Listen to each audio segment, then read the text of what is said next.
This is Amateur Logic, episode 80 for July 15th, 2015, a country field day. This episode of Amateur Logic was brought to you by MFJ, the world leaders in ham radio accessories at mfjenterprises.com, and by ICOM and their BiDirect D-Star infrastructure program, and by DX Engineering. DX Engineering offers practically everything you need to outfit your shack, plus the fastest shipping in the industry. In-stock items ship the same day, Monday through Friday until 10 p.m. Eastern. For more information, visit dxengineering.com.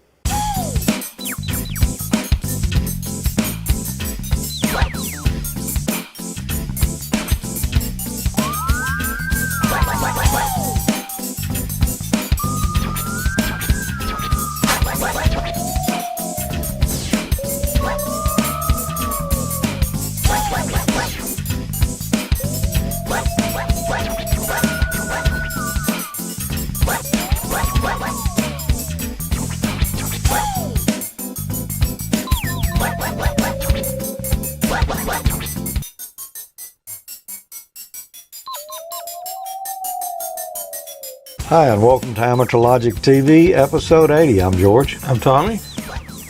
What's up? I was kind of listening for that, yes. Kind of threw the whole rhythm off. It did, yeah.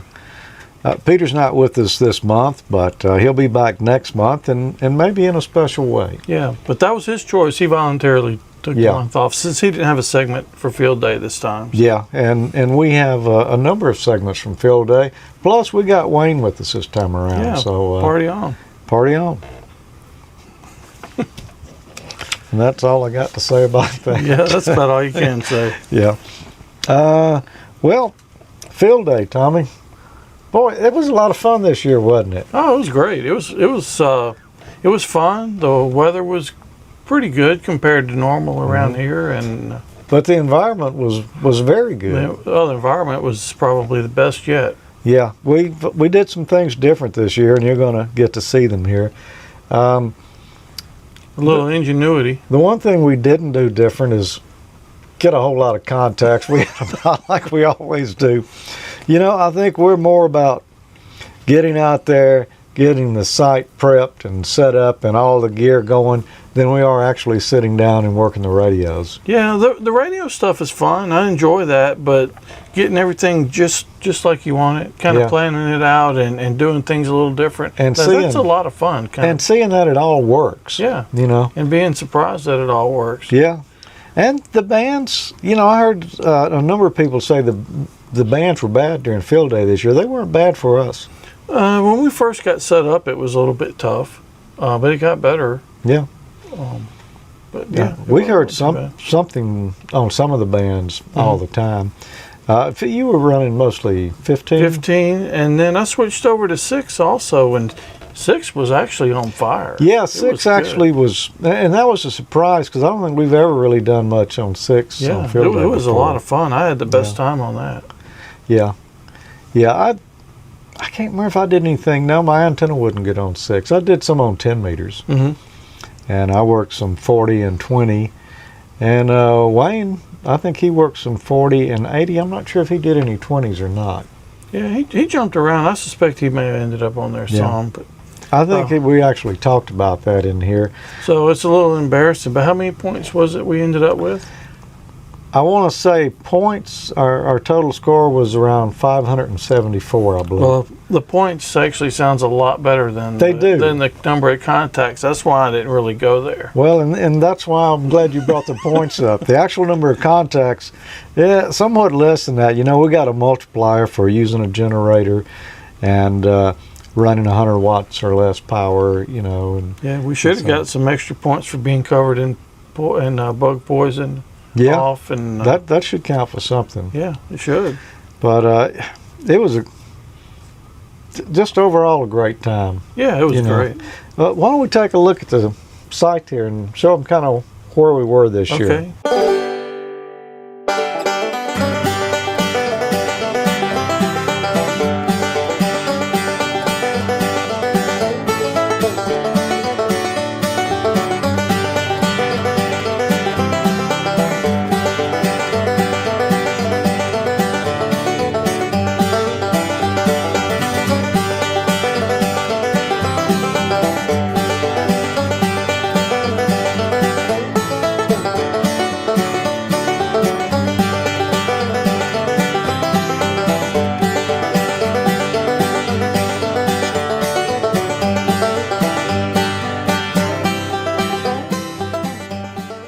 You can see that there was absolutely nothing around. When we said we were going off the grid, that proves it right there. Yeah, actually, you could see the power poles up there at the top next to the gravel road.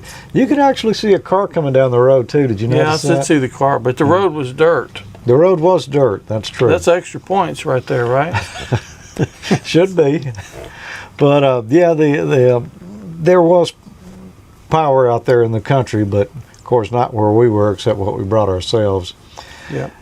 This is, well, you know, last year we did it from the church. The church was right up there on the hill. You really couldn't see it in that, or could you see it in that? No, you couldn't see it. But if you look at the video, go back and replay the video, you can see the road fork. There's a fork in the dirt road, and that church is just past that fork. Well, you saw the car coming down the road there. The car was like right in front of where we were last year. Yeah. Now, a few years ago when we did field day, we were down in that same area down in the woods, real near where you were standing there, just a little to your left. Yeah, kind of behind me. So when the quadcopter was coming in and the trucks were ahead, it was just off to that left of that little short clump of trees.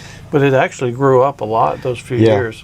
Yeah, we couldn't get back in there this year. Well, we could have if we'd cut some trees down, but, not big trees. But this turned out, to me, I thought this was a little bit better site. It wasn't quite as hard to get in and out of after we cleared it. Yeah, it was. It seemed like we had a little more area in there too. Of course, we had more tent-wise. A little more area, and we had to clear some, not as much, but well, let's show them what we had to do. Okay.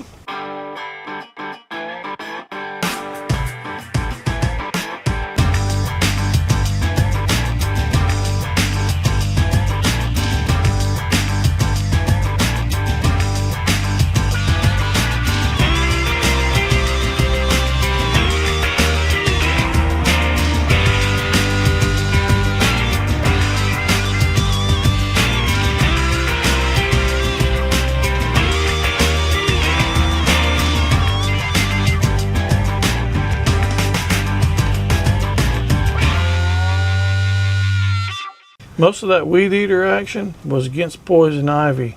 Yeah, that's what I was doing. I wasn't weed eating the leaves. Yeah, there was a lot of poison ivy back there. And actually, I guess we must have not recorded a lot of the cleanup because we couldn't even get into the edge of the woods right there when we started. Yeah, we didn't get a lot of that. Yeah. Kind of got started late on it. But yeah, it was a nice spot. It's right here behind us. This picture behind us actually came out of that little clip right there. And that's right where the tent stuff was set up actually right behind where I am. Yeah. So it cleared out pretty good. Remember the ditch that was behind us a few years ago? That was back there as well. I think maybe we got a little bit of footage of that in here. Yeah, and some of our antenna setups. But, you know, last year for field day, and then a few years ago when we were in the woods, we were still operating out of your single canopy there, the screened-in canopy, which, you know, always worked good for us. It was kind of warm. Yeah, we actually had an apartment this time. We pretty much did, didn't we? Yeah.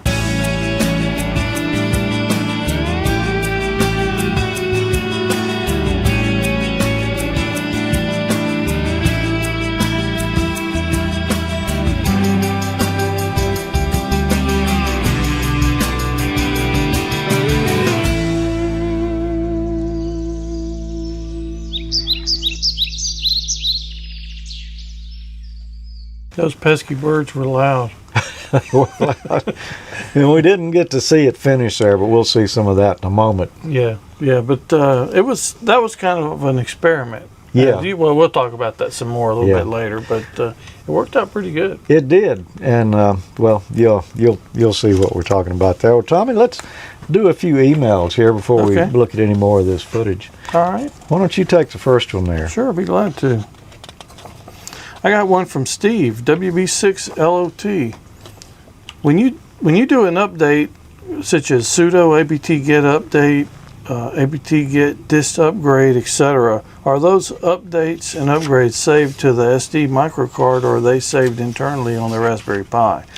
My reason for asking is if you do the upgrade and move the card to another Pi, do they go with it? And that's kind of summarized, but that's the gist of it. But the answer is that they are saved to the card when you do that. Even when you do the RPI update, the firmware update, the bulk of that's saved to the SD card, except I believe for the bootloader that gets written into the Pi. So most of your updates will go if you move the card. It should be no problem. But if something with the bootloader were to change, which is probably fairly rare, I imagine, I haven't really looked, those wouldn't get written to it. But it shouldn't really be a big deal. Yeah. You know, I'm wearing this fine T-shirt. Yeah. This Radio Shack apparel here I bought during the closeout for $1. Yeah. Big spender. Yeah. I wish I'd bought some more of them. I only got 2 or 3. Yeah, but, I think I got two. I think I got 3 of them. you know, $1 a piece, that's just the right price for your wardrobe. Perfect. Yeah. Well, so when we were here last month, I said, why don't you send me some of your memories about Radio Shack? And I've got a few of those this time around. Oh, cool. This first one here came from David. And he said that he hopes this email finds us all well and happy. He said he's an old tech head and he's got a lot of memories of Radio Shack that go way back, but the one that stands out to him most is 1995. He was at a store in Denton, Texas, and in addition to being a singer and a guitarist, he ran sound for a few bands in the Dallas area, and he built a big setup with all his effects and everything and racks, and made a wiring harness for it. But essentially he had so many wires there, it was kind of difficult to set up, so he decided he would label the wiring so it'd be a little easier and quicker to set up, and hopefully, you know, avoid some mistakes as well. So he went to Radio Shack. He was greeted by an 18-year-old, "Can I help you?" And he said, "Well, I'm here to get some wire markers." And he didn't know what he was talking about. Never heard of wire markers. "I don't think we've got those." Well, he said, "I think you do, and I think I can find them. Mind if I look?" And "No, go ahead." So anyway, he went and looked and found the pack of wire markers.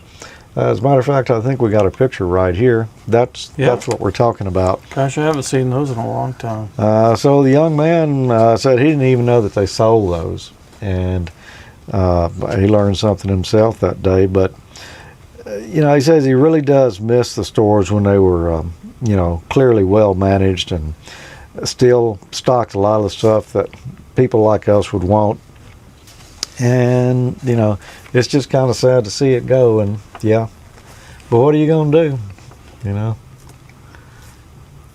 order online, I guess. I guess so. It's about the only choice. I guess so. Especially for us. There was a time when, you know, all the parts and stuff you would get at Radio Shack, they weren't necessarily top quality items, but you paid very little for them. They weren't very expensive, but yeah, and they were sufficient for most things. And the best thing is you could just go get it. You could go get it that day. Yeah, that's worth paying extra money for that to me.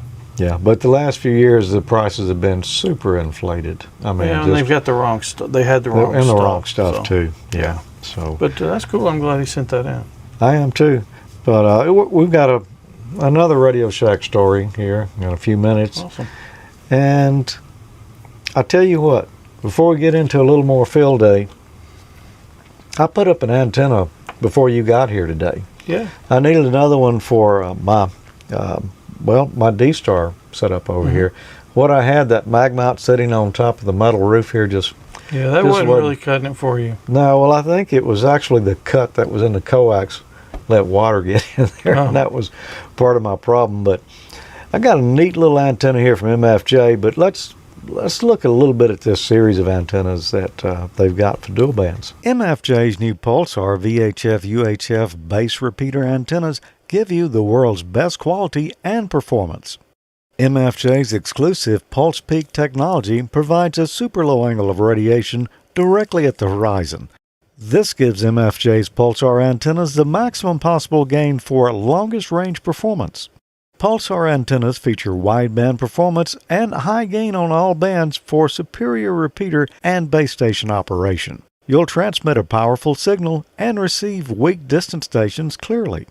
Heavy-duty fiberglass radomes and overlapping shells add strength and stability for extended, dependable use even in high winds. Each pulsar antenna uses stainless steel hardware and waterproof joints. This prevents moisture and pollution from damaging your antenna. Pulsar antennas are pre-tuned at the factory and built for years of dependable use. Minimum assembly make pulsar antennas perfect for base station and repeater use. Stainless steel radials easily hand screw into the base. Simply attach your coax to the built-in waterproof connector. The assembly is so quick and easy, these antennas are great for portable, field day, and DXpedition use. MFJ's pulsar antennas are supplied with all mounting hardware and mounting holder. Select from single, dual band, or tri-band antennas. And you can choose from a wide variety of base and repeater station antennas with different gains and lengths. Like this MFJ 1521 Pulsar Mini limited space VHF-UHF antenna. Just 4.5 feet tall, but it gives you big gain, 3 dB on 2 meters and 5.5 dB on 440. It's perfect for balconies, attics, and other limited spaces. Find out more about MFJ's line of pulsar antennas. Visit mfjenterprises.com today. Speaking of antennas, of course, we had to set up some for field day. We didn't get quite as much footage of that this year, but that's probably okay because we spent an awful long time trying to shoot those lines. Yeah, no kidding. We really need to work on our skills. Yeah, I think so. We used the slingshot method this year to try to get the antennas hung in the trees. We had 2 off-center fed dipoles and then one big ear MFJ that was on a tripod.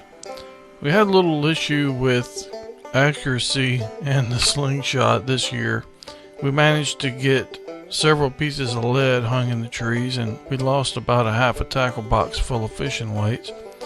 Maybe not that many, but we lost quite a few. After multiple tries, we did happen to get it across the tree limb and back down on the other side where we could reach it.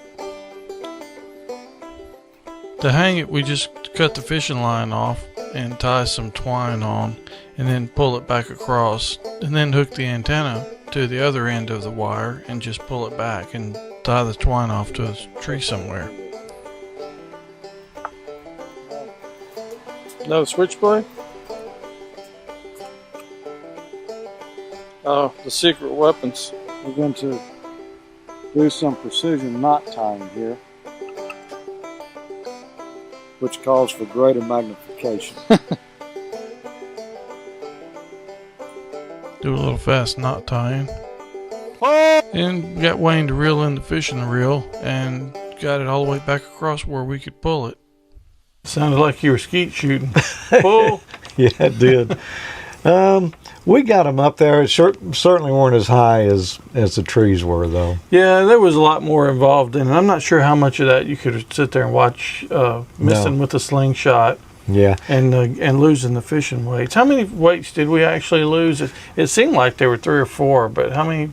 We actually didn't lose, but 2. We had 4. Oh, okay. Oh, we still had a little bit more to go then. Yeah, we were okay for a little bit longer, but boy, we spent a lot of time pulling that slingshot. You know, we need something with a little more horsepower, like what Jim, brought. Yeah, we may need to build us one of those pneumatic cannons that shoots like the tennis balls, or make a potato gun like Jim had. Yeah, because I think it was a combination thing. One is my slingshot's getting kind of old, and those rubber bands, you could stretch them just a little bit too easy. They just didn't have that much torque to them. Time for an upgrade. Yeah. That was Wayne's antenna that we were sitting up there, the 80 meter off-center fed dipole. I used a 40 meter one, and it's actually one from MFJ that I don't know. I guess you and I've had for 2 or 3 years that we've going to use, and I think I finally cut the tie wraps on it for field day this year. It's been out of the package at one time. Yeah, but here, let's just take a look at what I used. That's the feed point for the 40 meter off-center fed dipole. Can't really see the other tree for this one that's in the way, but we got one end up near the tent. If you're going to put up one of these antennas, you want to look around, find the best tree that you can find, which we kind of skipped out on that point. That's the biggest freestanding piece of bark I've ever seen in my life. That's pretty much what it is. Can't see where the wire's going over it, but I know it goes over one of those limbs up there. Biggest problem is these trees are so close together. It was tough shooting a line up through there. So it would have done better with a little clearing out, because we've got some pines in here that are probably 70 or 80 foot tall. Those would have been nice. It was pretty high over that ditch because the ditch was so deep, but really it's probably only like 10 foot off the ground. Yeah, So. it didn't perform quite as well as we'd hoped just because of that. Yeah. But the site for the structure and the setup was good. Accessibility to good places to put the antenna, I think, is where we were probably the weakest this year. Yeah, if we could have, maybe when you and I were up there cleaning up the site, which we did a few days in advance, we actually did that We on did it on Monday and then Yeah. went out on Saturday morning Yeah. to do everything else. If we had tried to maybe shoot some lines that day and been ahead a little bit, because I know after we did the 80 meter antenna, Wayne and my brother, who's not a ham, but he came down because he lives very near where we were. Well, he pitched in. He's honorary ham right now. Yeah, they spent a lot of time getting one end of that 40 meter. Yeah, no, line we up all there. took turns trying to shoot that line up there, Yeah, and it took quite a while. yeah. Actually, we probably spent more time on that than we did putting the tent up. We probably did, and just to shoot one line, that was That's a lot of quite time. an effort.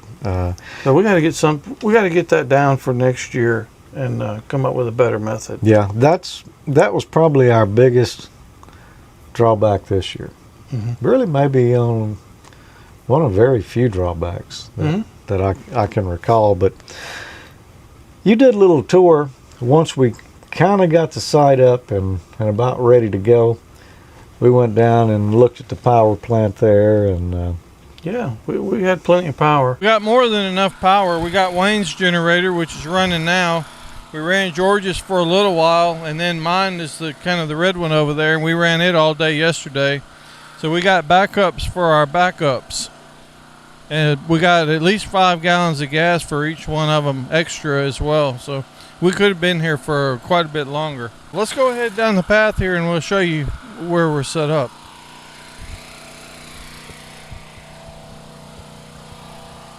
When we first got here, we came out on Monday of this week and we didn't really set anything up, but we did find a spot to set up and cleared out the path. This whole opening was grown over and you couldn't walk through here when we first got here.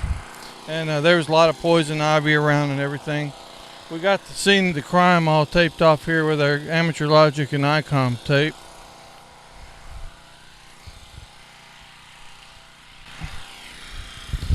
So underneath this beautiful piece of architecture, we have 2 awnings set up, and we'll show you those in a minute. But Wayne had a big tarp, so he came up with the idea to string it up and drape it across the top of them, which that helped to keep the shade off, keep limbs from falling on them, and if it rained, it gave us a little extra protection for the rain. And it actually did rain one time, although thank goodness not very hard, but it did rain. We've got 2 awnings put together in here. The first one we're in right now, this is George's, and it's just one of those that you see like at the ball field. It's just got a top and no sides. So we got the plastic and taped it all around the corners and sealed it up pretty good. And you can see there's spots of tape that are just holding it where it's folded over. And it's done a good job of keeping the bugs out. It's not completely sealed, but it's keeping the cool air in. And speaking of cool air, we got an air conditioner going through over here where we cut a little hole. And Wayne had a little 5,000 BTU window unit he brought sitting on a milk crate over there to keep it off the ground. And that's all powered by the same generators from outside. The one generator powers that. We've had 4 fans going, and then all the rigs and power supplies and everything in here and computers. So it's held up pretty well. Then over here on the other side, we've actually got a 2-room shack this time. We've got my old awning that we've used before. You've seen it. It's kind of a cheap one. I think my wife got it at like Big Lots or something, like really inexpensive. And it's a little bit flimsy until you put the top on it. It's kind of hard to put up, but it served its purpose.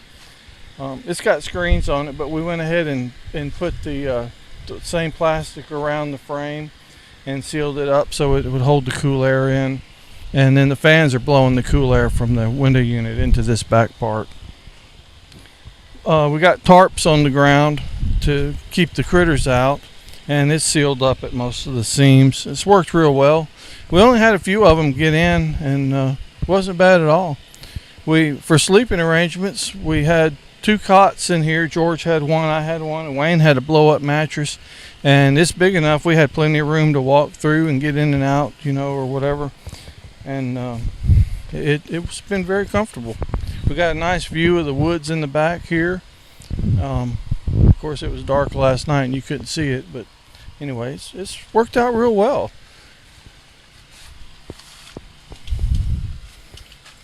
As far as stations, we got 3 stations set up in here, and we could have actually rearranged a little bit and got some more in here and still had plenty of room to sleep, I think.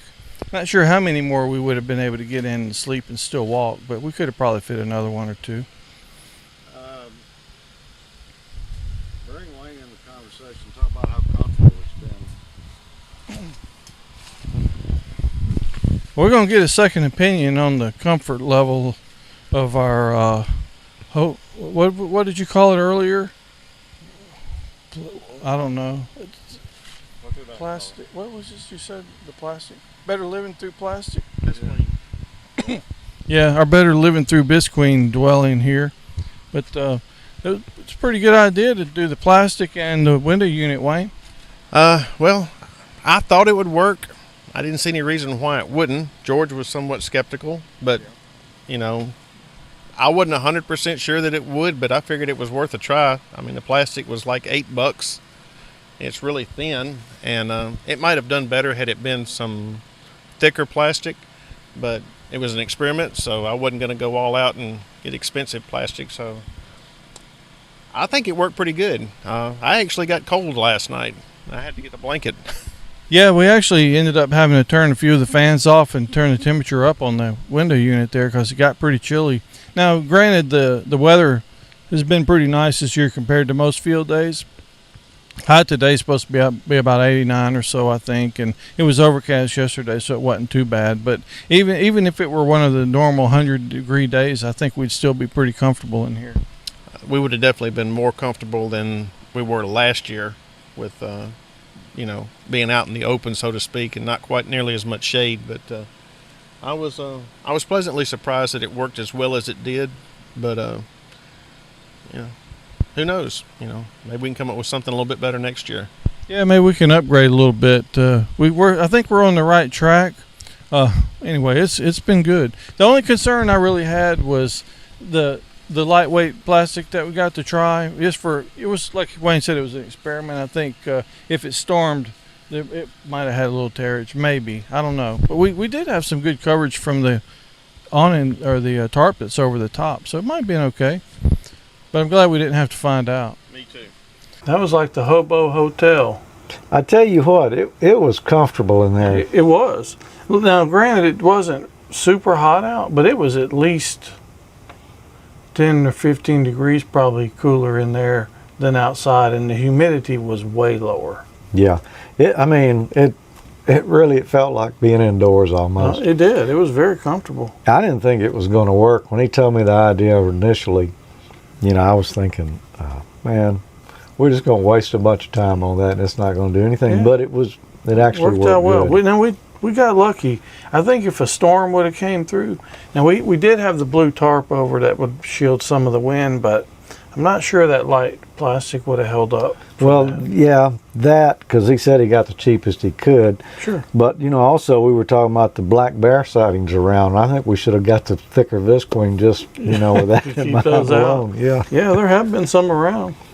I haven't seen one, but I've heard I've seen it on the news. Yeah. Well, so that was our secret weapon, I guess, the air conditioner. Yeah. It's a good thing to have. I recommend it. It made the difference, all the difference in the world, because last time we were in the woods doing field day, it was miserable. It was bad because I actually swore I wouldn't go back. Yeah, I remember that, yeah. But if we do this again next year and set up the air conditioner, then I'm in. Yeah, I'm already in. I think so. That just, wow. That was really nice. Yeah. And to be out in the outdoors like that and have air conditioning at the same time. Yeah, and we got a few ideas for the shelter, a little upgrade. Yeah. The shelter. So if that comes to be, then it'll be even better. Yeah. Well, let's do a few more emails and look at a little more field day. But first, let's get a message from one of the people who helps make Amateur Logic possible. ICOM America and ICOM Canada are teaming up to offer ham radio operators some incredible savings. Get a great deal on a D-Star repeater direct from ICOM and help expand D-Star across North America. With the release of the ID51A Plus and ID5100A, more people are getting on the air with D-Star. For a limited time, ICOM is offering a Buy-Direct D-Star promotion for U.S. and Canadian residents only. Purchase a D-Star repeater through the D-Star Infrastructure Program. Visit ICOM America's website, view current amateur promotions, and buy direct.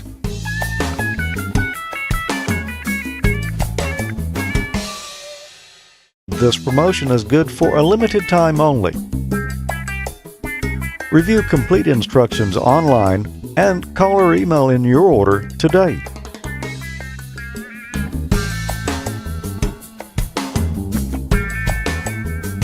Visit ICOMAmerica.com/amateur for more information on ICOM's Buy Direct program.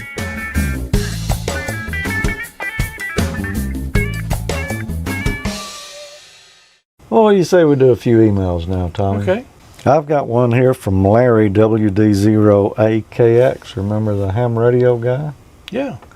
He said he really enjoyed the last episode. It was a lot of fun. And speaking of Radio Shack, he wanted to know, did I remember the Battery of the Month Club? Yeah, I remember the Battery of the Month Club. I lived for the Battery of the Month Club. It was a great marketing scheme, you know, is what Larry's saying. He's right about that. They gave everyone who came in a card, and they gave you a reason to come back to the store at least once during the month and pick up a battery, get your card stamped for that month. He visited there at least once a week, though, and they sure got a lot of his business. Let's see, he worked there in high school and just out of high school also, and I did. I worked just out of college at one for several years. And he always got the 9-volt battery because he felt like that was the best value, you know, and that's what I did too. Yeah. I always got the 9-volt. Anyway, he said he couldn't wait for the annual catalog to come out every year. And same thing here. I collected those catalogs for years. Yeah. I had, I don't remember, at least a dozen years stacked up in my office at the radio station. The old catalogs are online. Somebody posted the link a few minutes ago. I think it's RadioShackCatalog.com, if I'm not, catalogs, plural. Yeah. .com, so you can go back and see those old ones. And I remember that battery thing very well. But I also remember they would give you a little coupon in the newspaper, and you would get a 4 or 5 cell D-cell flashlight. So I would go get the free flashlight, and then take my Battery of the Month card, and then in 4 months I could turn my flashlight on. You didn't buy the other 4 batteries? Man, I was a kid running a paper route. That was big money. I spent all my money in there on other stuff. Yeah. But I bought the battery, so. Yeah. But the flashlight was cool. It was a good light. Yeah, it was a pretty good light. I mean, you know, it was probably a 99-cent value. Yeah. You know. But, yeah, they had some marketing schemes working for them there back in those days. But, you know, it was a fun time nevertheless. And just glad we had them there at that time. Yep, it's good stuff. Well, I got one here. Okay, what have you got? Sure. I got one from Jim, N4ZYX. Yeah, ZYX. He says, Tommy, I'm waiting for a DHAP Mini, which I recently ordered from Hardin Power. It'll replace my original DHAP that stopped working. Fortunately, he had the DHAP under a square trade warranty, so he got a refund on it. I'm not sure how that works. But anyway, he wanted to get a new Pi B Plus working with his DVAP dongle so he could just drop it into the DHAP Mini when it arrives. He copied his Hardened Power SD card, which came with his original DHAP, onto an 8 gig card using Apple Pi Baker, the one that I used in my segment last month, I believe it was. And it won't boot. So any suggestions I could give him, he emailed Bill asking if he could provide the DHAP Mini with the Pi boot disk and DVAP tools. But anyway, I don't think they really supply that. It was kind of a courtesy that they shipped it with those others. I haven't talked to Bill, so I don't put any words in his mouth. But your card should work, or your image should work. So I would try it again. And if you have access to a Windows machine, you could try Win32 Disk Imager and see if that one will work. And you also might want to try doing all the updates on your original Pi before you copy it, make the image, and put it over into the new one. But I went from an old original Raspberry Pi in my segment to the Pi 2, and it worked without a problem. So there should be no reason why it won't go from original Pi to a B plus. Yeah, I didn't try that with my Pi 2. I just started with the new image on it. Yeah, well, I had a lot of stuff set up for my DHAP, and anyway, so it worked without any problem. So I'm not sure why it wouldn't work. Yeah. Just try doing those updates on it first. Well, let's get back to a little more field day fun here. Field day fun. Last year we had a little thunderstorm come through, and that kind of cooled down things a little bit and made it bearable. And of course, it helped cool down things a little bit this year. We didn't really need it quite as bad because it wasn't quite as hot as it was last year. And we had AC. And we had AC. And it's a good thing we did get that tent set up in time. And the generator's still happily purring along up there in the rain. And this is something that every field day site needs. It's their own personalized crime scene tape. Are they calling CQ Field Day? They're hollering CQ Field Day. It's been so far in town Yeah. that I do not comprehend. I finally found a foreigner on here that's speaking English. Okay. Well, these videos are kind of short this time around. They're kind of catching us off guard. Yeah, we got a lot of them, but they are short. Yeah. It maybe rained an hour or so. Yeah, and most of the time it does rain on field day for us here. But it kind of helps cool things down a little bit. Except that first year that we did field day and it hadn't rained in like a month, and it still didn't. Yeah, and we needed a shower then. Yeah, we were kind of worried about setting the woods on fire that We year. really needed a shower. Yeah. It was getting kind of gamey on that one. Yeah. It was kind of loud in there. I mean, you know. But it perfectly dry. No radios were damaged this year. None were damaged last year, but they did get a little they wet. did get a bath. Yeah. Well, that's testimony to the toughness of some of those radios right there. Yeah, but high and dry this year. They're very good under those rainy conditions right there. Well, you might ask, what stations did we have set up? There were 3 operators there, so we did set up 3 stations just like we did last year. And similar setup to what we had last year, a little bit different. You were running a different radio. Yeah, running my new radio. Tommy's over here. He's hot after him on 15 meters tonight. QSL 3 Alpha Mike Sierra, 3 Alpha Mississippi 73. Looks like he bagged another one. It's doing pretty good. The band wasn't really good earlier, but it's kind of picking up right now. So I've been having a lot of luck the last 30 minutes to an hour, I guess.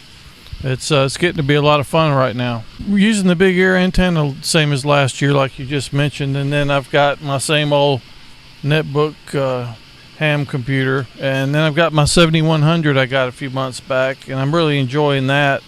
And I'm not having to do the manual tune thing. I've got my MFJ auto tuner, MFJ 939. I haven't had it very long. I've kind of been kind of enjoying that, not having to manually tune anymore. It's kind of spoiled me. Yep, got the Astron 30 amp compact supply. And got the GoPro IC92. I decided to bring it for a change. I usually carry my ID51, but this one was getting kind of lonely, so I decided to bring it this time. Give it a little bit of use, give it some exercise. All right, Wayne, we just took inventory of my station, so now tell us what you got over here. Yaesu 897. Got an LDG tuner, which has been in my truck for a long time until I got my Tar Heel last year at Huntsville, so now it's available. Have a Daiwa 30 amp switching power supply.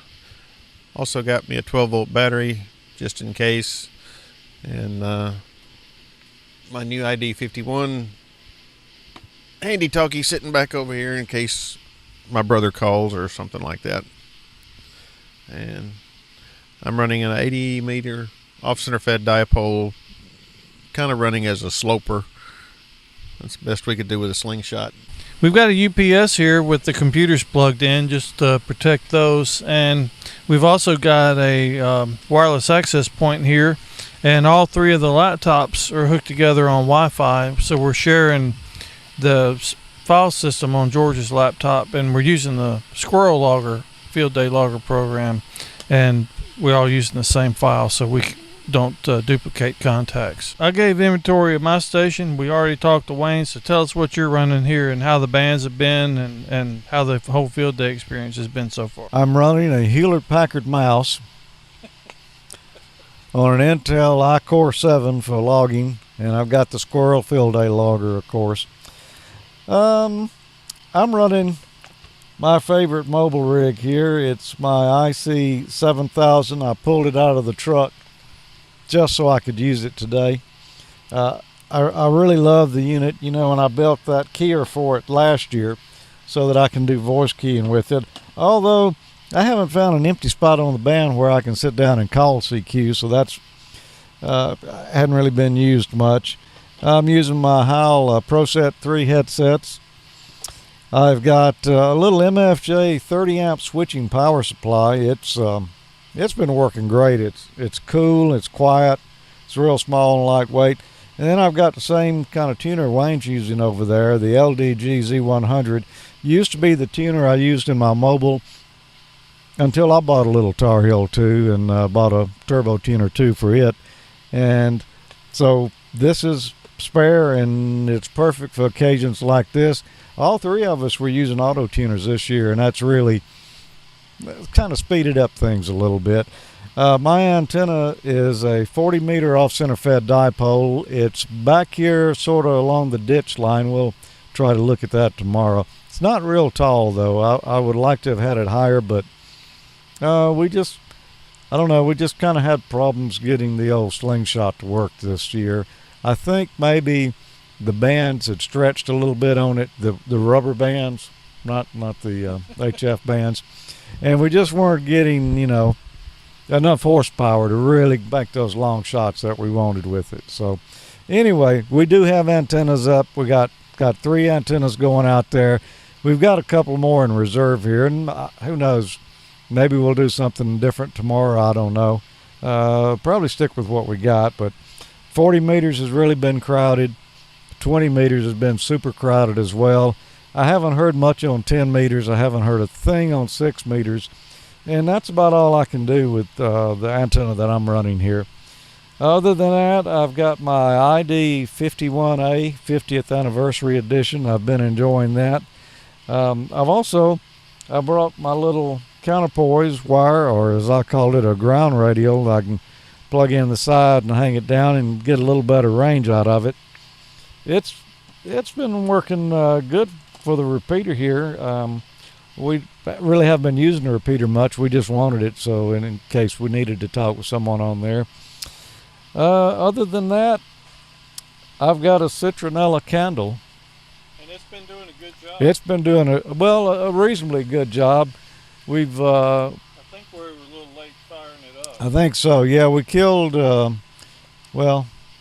We don't want any horse tree fly huggers, horse fly huggers in here. But let's just say there are 3 horse flies that are not bothering us anymore, and we're short a little bit on duct tape. So, other than that, yeah, it's things have been going pretty good. We'll have to take a better look in the daylight tomorrow, but been fun. It's much more comfortable than probably. Wayne says it's cold, and it is a little cooler here, but it's not really cold. I mean, it's probably in the 70s outside right now. You can hear the crickets out there. Of course, we're back in the woods, and one of our favorite spots in Schrock, Mississippi here. We're going to have to start the Schrock Amateur Radio Club. Yeah. There are no hams here except when we come. Yeah. So if they needed hams here, they would probably call us. Maybe. If they can find us. I think they could. Yeah, the noise you hear, that's my generator. And I actually just got it fixed. I actually fixed it myself. It's been broken for about 4 years now. And anyway, I just found time to work on the carburetor. But it's been running since about 11 o'clock this morning. And it's 20 minutes till 11 now. And it's only used a little over probably half a tank of gas now.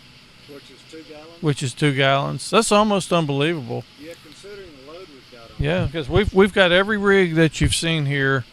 4 fans. Well, we only got 3 fans running now, but we've had 4, and an air conditioner and various lights. How much gas did you have in that generator when you got home? It was about empty when I got home, but I had 4 gallons in it when I came here. I filled it up, and it ran from 11 that morning till way up in the evening, and then we switched over to Wayne's and then switched back the next morning. Now, I don't know how many hours I ran on it, but way longer than I would have even dreamed that it would run. Yeah, we ran on mine an hour or so maybe.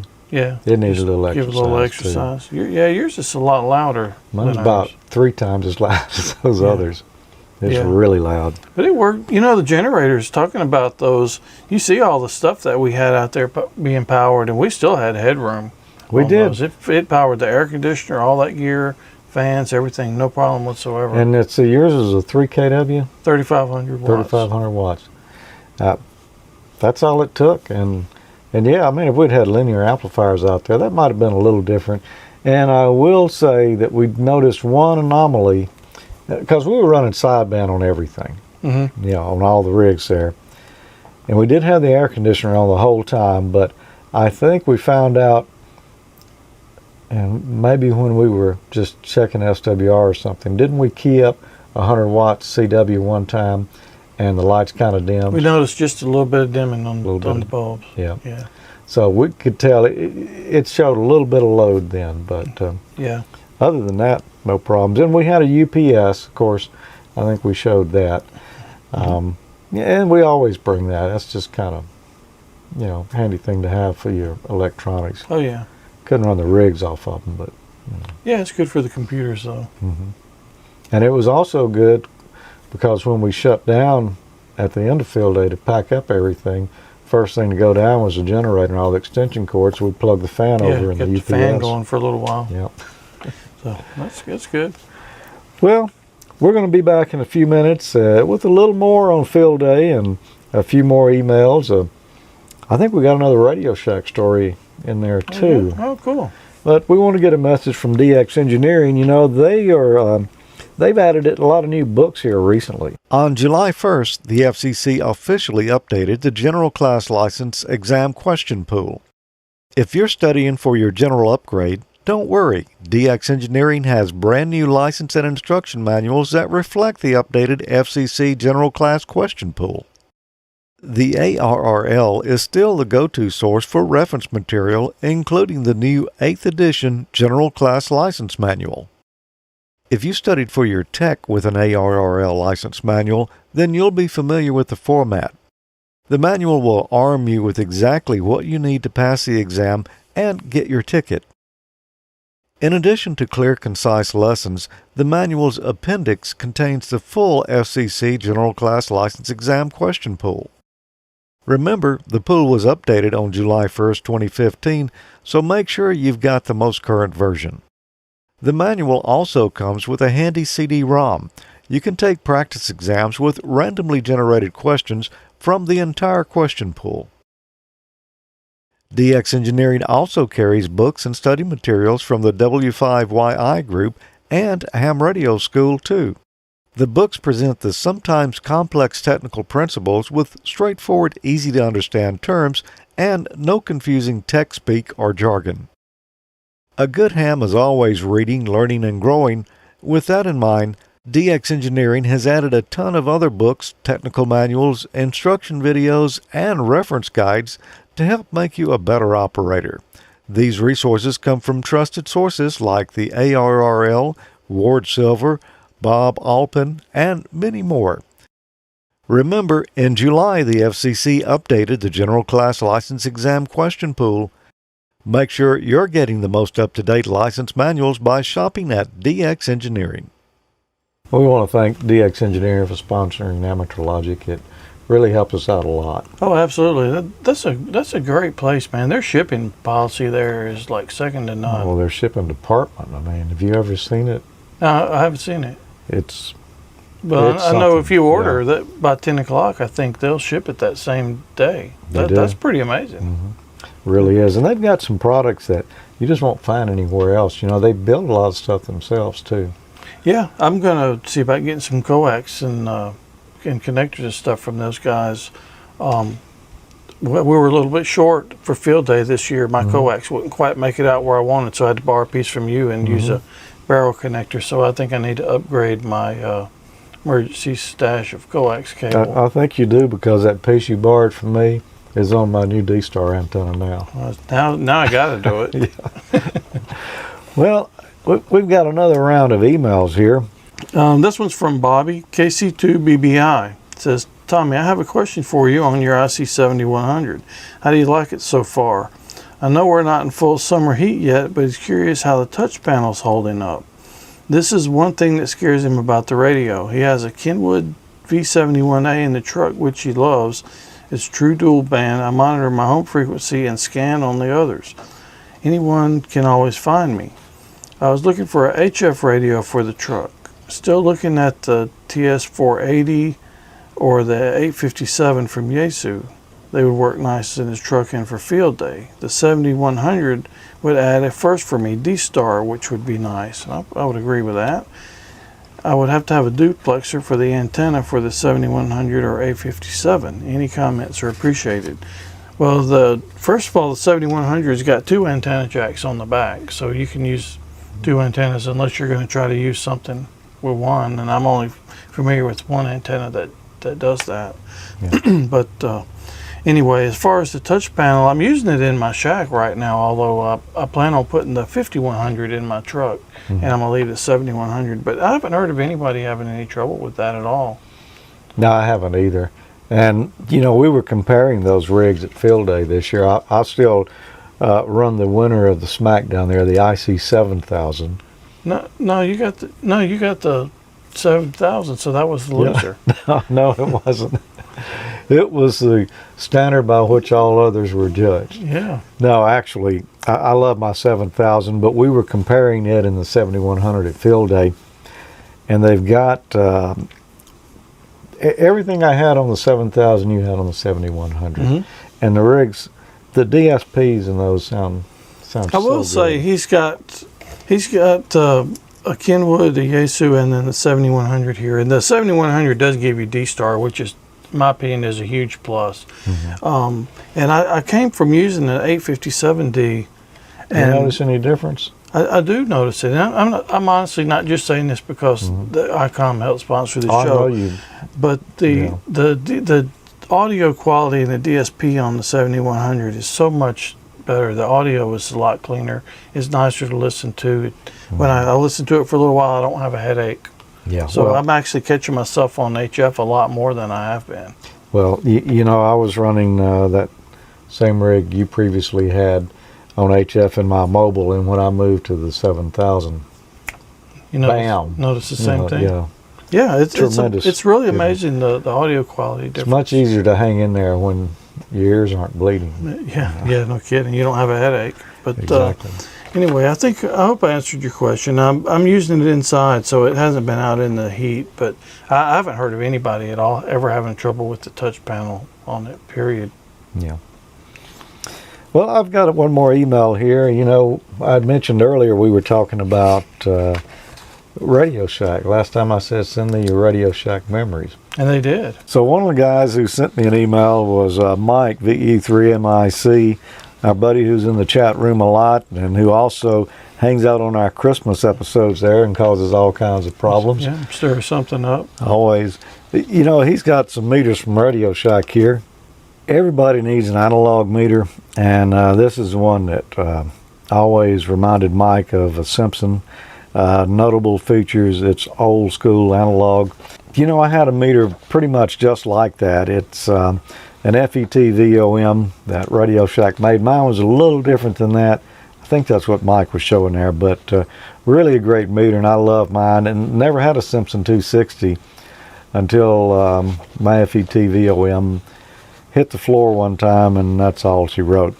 Another one, this is his favorite of the bunch, and the notable features is it's got min-max value memory. So when you measure something, it'll store the minimum and the maximum range in there for you so that you can always refer back to it.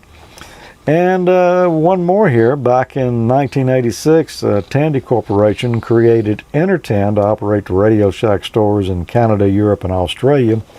And shortly afterwards, the rights to continue to use the Radio Shack brands expired, and Intertan was scrambling to rebrand their products. Micronda became smart too, and the notable features on this are the true RMS measurements.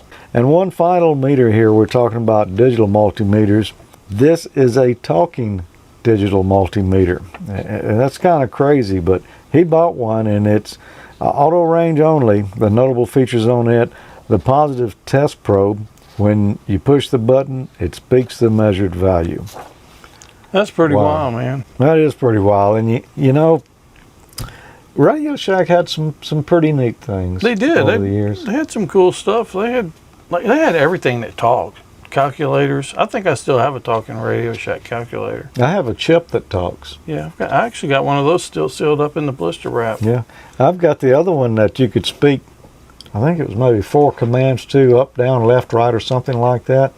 I never used it. I've still got it. I need to pull it out and play with it one day. About time to try it out. About time to try it out, yeah.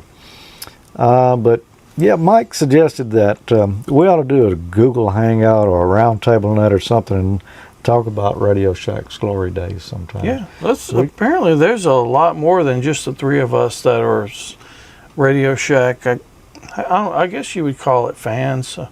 They kind of got a bad name lately, but as you can see, it was cool. It was pretty cool back in the day. Yeah. 70s, early 80s. Yep. Yep. It really was. And, you know, we always kind of, I say always, we kind of always felt that there were some better parts around and better places to get some things, but it comes right down to it. Radio Shack was there, and they had some really cool stuff, and you could get it quick. Yeah, how many times have you gone to Radio Shack with no intention to get anything in particular and just go and start browsing all the pegboards and find something cool on there? I spent hours looking at the pegboards. I would go to the mall, and I'd send my son off with my wife to go do whatever it was she wanted to do, and I'd hang out in the Radio Shack, man, going over those pegboards. When they took the pegboards off the wall and put them in those little divider things, that's when it started going downhill. Yeah, they sure did. You know, because there was no longer much of a reason for me to hang out in there. Sorry, that's just the way it went. Well, I think you've got what is it, a Facebook post? Yeah, I got one. Set? You know, we also do Ham College. Yep. And it's actually gone over really well. Yes, yeah. And I've just had a lot of people telling me that it's helped them get their ticket. And I got a Facebook post from someone the other day, Jim, W5JCS. And he says, Tommy, I gave exams last night as a VE. One of the successful individuals told me he had viewed Ham College with you and George as I suggested at our ARC meeting last month. He passed and only missed one. Thanks, Tommy and George, for producing these videos.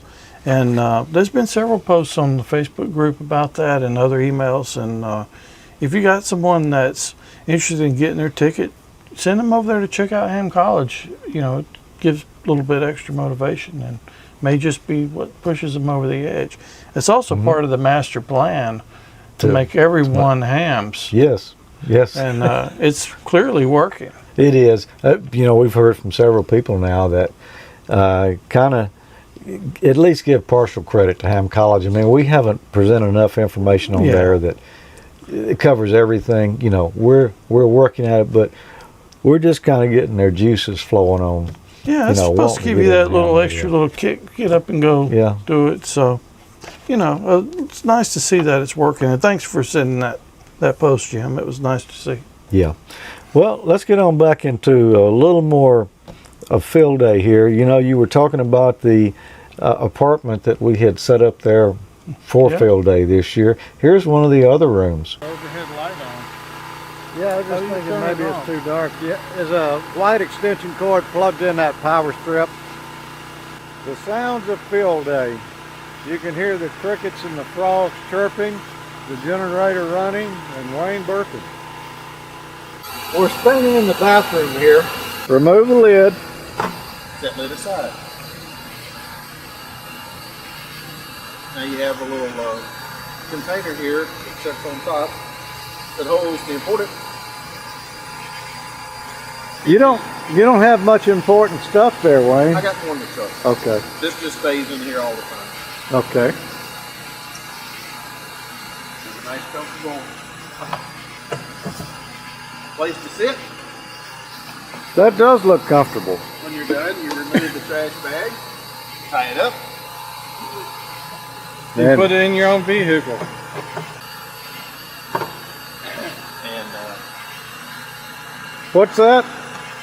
They're saying we want to see it in action. No, they don't. No, they don't. Oh, that's too funny. That is too funny. It's just such a shame that we can't tell the other story that we want to. Yeah. So bad. Yeah, But, probably shouldn't. No, and we won't. Okay, moving right along. So we had air conditioning. We mentioned that a little earlier. We had the protective visqueen walls around, but we still got a few bugs in there with us.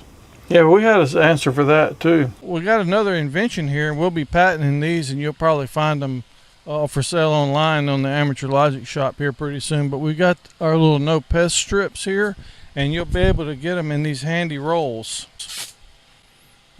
Some people call it duct tape, but we hung them up here to try to catch some of the few flying critters that got in, and I don't know that this was quite as success as the rest of it was, because there's only one little gnat on this one.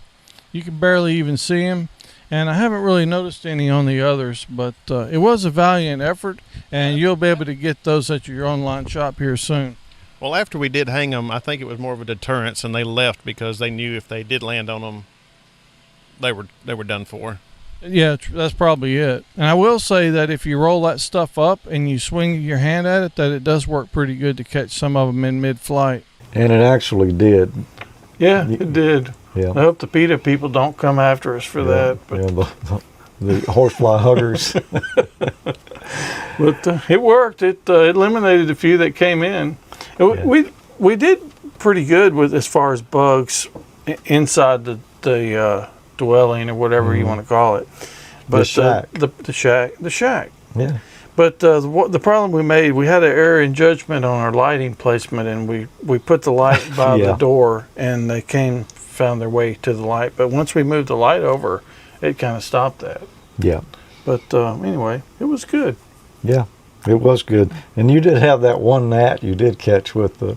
Yeah, there was one. We only had one capture with our whole half a roll of duct tape hanging from the ceiling. Yeah. But that's one we didn't have to That's worry one less. Yeah. Well, $7 worth of duct tape. Yeah, well, spent almost as much on that as we did on the walls. Mm-hmm. Like $8 walls, right? Yeah, I think it was. Well, I tell you what, Tommy, we probably need to be wrapping up the show tonight, and we've got a little wrap up of what we thought were the strong points and weak points of Field Day this year. So what's your opinion of this year's event, Tommy? How do you think we did? It was a lot of fun. I don't know how many contacts we made compared to before. The bands weren't quite so good yesterday for us, but this morning has been real productive. And as far as the setup we had here, accommodations, so to speak, it's been very comfortable. I haven't been sitting here sweating or anything. It's been nice and cool, so I think we did well. This prep time was a little bit more than I hoped, so we were late getting started yesterday. So if we could kind of streamline that a little bit for next time, I think that would be a big help. Yeah, I think so. We've always been late every year. We've done field day. I would like to have gotten started a little bit earlier. We ran into some problems stringing up the antennas. We spent, I don't know, at least an extra hour or two there that we really shouldn't have had to, but it just ended up being that way because we were having difficulty getting the line shot, and the ropes pulled up in the trees. But we did manage to eventually get all the antennas up. We got the shelter here. This took a good bit of time too, but this was a maiden voyage on the good ship Visqueen here, so it worked, and it's been nice and comfortable in here. Can't complain about that. Contact wise, I think maybe we had a similar number of contacts to last year. I don't think we had any gains there, but it's a good fun event. It's been nice and comfortable. We probably could have stood this without the air conditioning and the covered shelter here. Just with the awning and some fans, we could have made it, but it's almost like being indoors. Yeah, a few times it got pretty chilly in here, but we did have the extra setup time for this, but it paid off. The other setback we had was when I woke up yesterday morning, there was a thunderstorm going on at my house, and I actually woke up from lightning and thunder crashing outside the window, so I jumped up and actually ran and unplugged my gear that's still at the house, but kind of had to wait for that to pass by before I could even load my vehicle up. Yeah, but we got here and it was dry enough. We were able to get down through the field and down here into the woods. Now, we did get a little shower late yesterday evening. Of course, it was high and dry in here. The shelter and everything worked out great to keep the rain off the gear and everything this year, unlike last year. But I don't know. It turned out better than I expected because there was an 80% chance of rain for Saturday, and that didn't materialize. It was just one little shower. Yeah, I guess we were in the good 20%. I remembered last year, and I actually went and bought an extra tarp to bring in here just in case I needed to throw it over my gear. I've got an extra one too. I didn't even pull it out, but it was in reserve there and ready to go. Well, I think we kind of, we'll call it a success. Oh yeah, it's definitely a success. I'm already looking forward to next year, kind of making plans on how to maybe get the setup a little bit quicker. Well, that was field day. That was it. Let's do it again next year about this time. time. I tell you what. Yeah, and we'll just hope for similar weather. Yeah, and weather. Yeah, no doubt. And we'll probably upgrade the shelter a little bit. Maybe work on the antenna ideas a little bit better. I don't know, man. You got the Visqueen walls and the no pass strips. I'm not sure what we could do to improve. No, we can keep that. What was everything that was working for us? We just need to keep that. The no pest strip. They got that one little critter, man. That was going to be the one. Yeah, out of that 200 acres of land there, we did get the one critter that was there, huh? Yeah, he was going to bite somebody. Yeah. Well, last time we did a show, we decided we were going to give away something, didn't we? Yeah, a lab coat. One of the ones from Dayton. You saw them on our live Dayton show we did with Icon from their booth at Hamvention this year.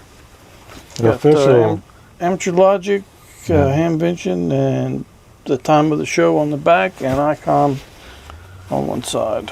On the front, I can't hold it. Anyway, it is an official AmateurLogic and Icon lab coat,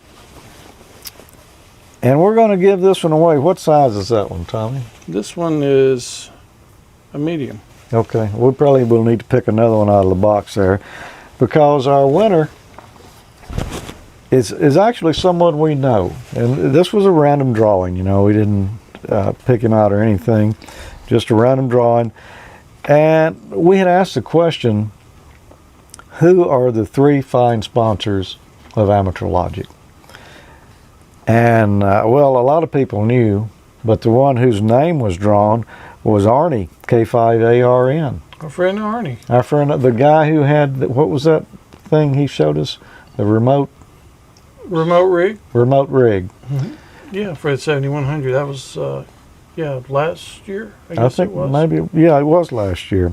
Anyway, he said MFJ Enterprises, ICOM America, and DX Engineering were our sponsors, and that's correct. Congrats, Arnie. I didn't even look to see if he was in the chat room tonight. He usually is. He could be traveling between countries right now, but anyway, we'll be getting one of these lab coats over to you. Yeah, I think he's in there. I think he's using his other call sign over there. His SA7CAR, I believe that's Arnie. That is Arnie. Hi, Arnie. We got your Arnie. coat. Yeah, congrats.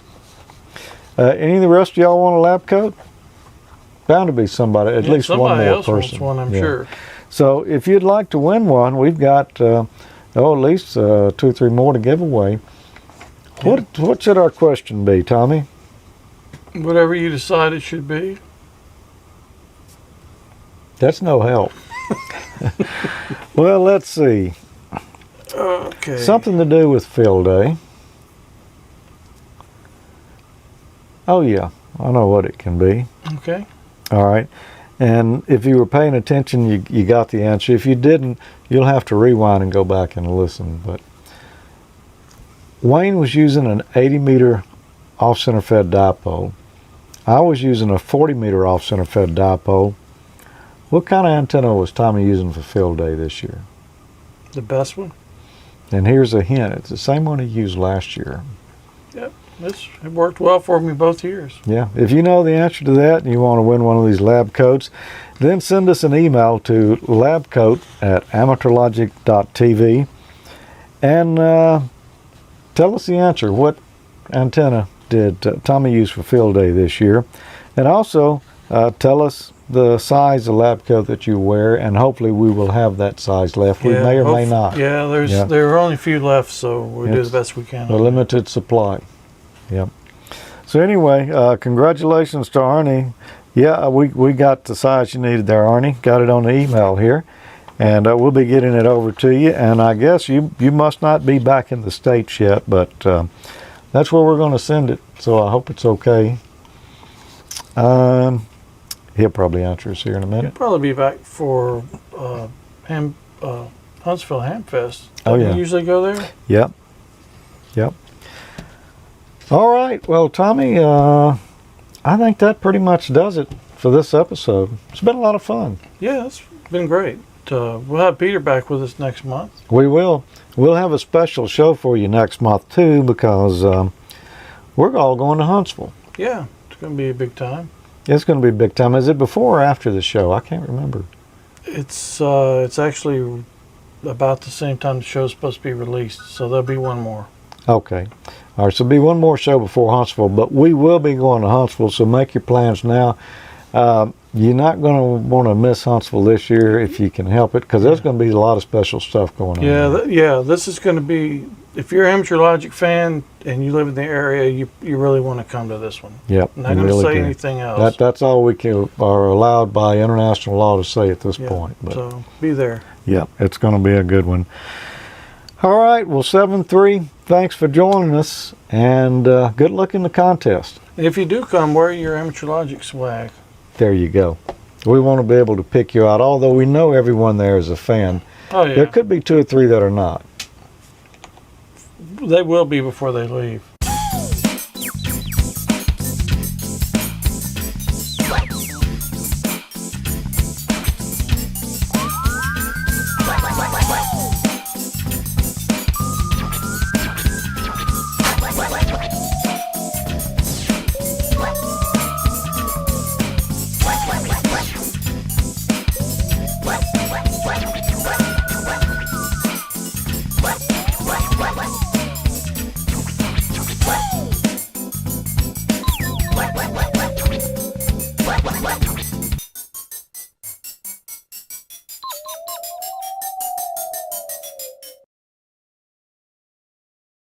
We've got these nice looking little vines here that are growing on the trees and on the ground. Maybe we can figure out what those are. The first one, the DSC F1754, I don't recognize that part number. I don't, maybe that's Canadian part number, I guess. He said another one of his favorites is the DSCF. Oh, wait a minute. What do you think that means? DSCF 1754. I don't know. That's the file name of the photograph. That's why. Oh, that's why you didn't recognize the part number. Yeah.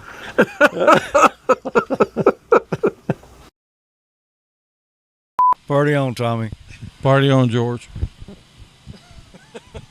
Party on, Wayne. Oh man, how did I miss that?